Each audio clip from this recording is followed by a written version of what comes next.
आज हम श्वसन मूल या ब्रीदिंग रूट्स के बारे में पढ़ेंगे।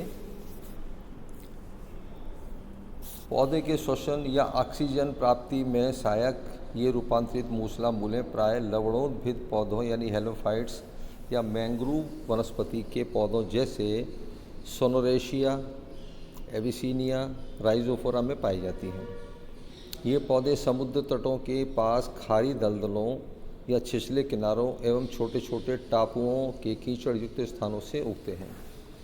इन पौधों की जड़ों को वृद्धि एवं श्वसन हेतु मृदा की सतह के नीचे या भूमिगत वातावरण में पर्याप्त मात्रा में ऑक्सीजन उपलब्ध नहीं होती। इन प्राइमरी रूट्स से उत्पन्न होती हुई अनेक क्षैतिज हॉरिजॉन्टल सेकेंडरी रूट्स पाई जाती हैं। इनमें कुछ ऋणात्मक गुरुत्वानुवर्ती यानी नेगेटिव जियोट्रॉपिक ऊर्ध्व रूप से वृद्धि करती हुई लंबी शाखाएं उत्पन्न होती हैं, जिनको न्यूमेटोफोर कहते हैं। इनका कुछ हिस्सा कीचड़ या दलदल में डूबा रहता है, जबकि शेष भाग वायवीय एवं कीचड़ के बाहर होता है।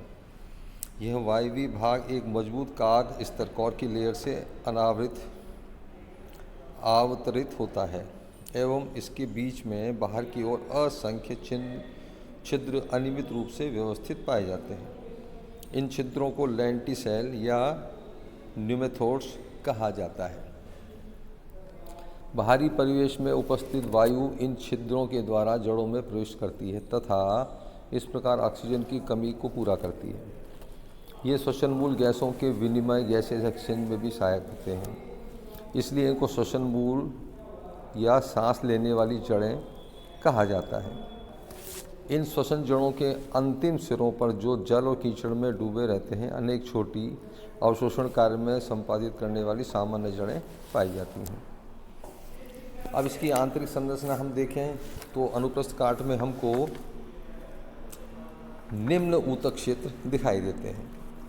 पहला सबसे बाहरी क्षेत्र कार्क होता है, जो वलकुट की बाह्यतम परतों से उत्पन्न कोर कैम्बियम से उत्पन्न होती हैं।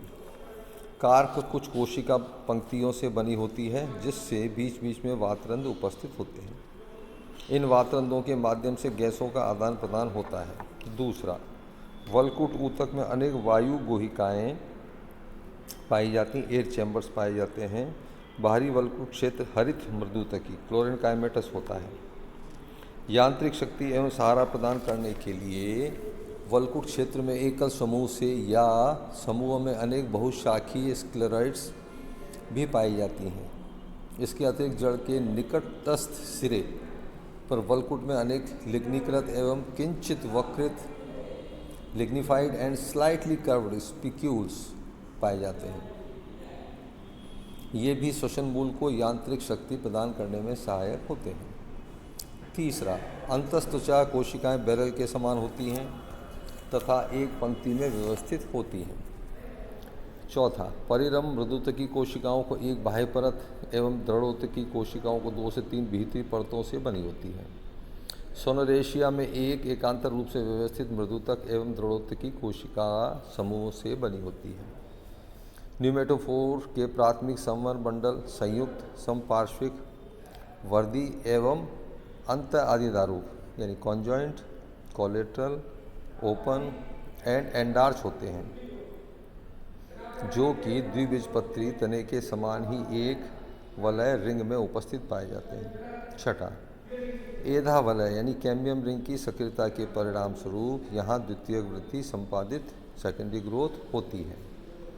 सातवां, केंद्रीय भाग में ढाली यानी लूजली अरेंज कोशिकाओं की मज्जा उपस्थित होती है। तो ये एक बाह्य और आंतरिक संरचना थी श्वसन मूल या सांस लेने वाली जड़ ब्रीदिंग रूट्स के बारे में। धन्यवाद।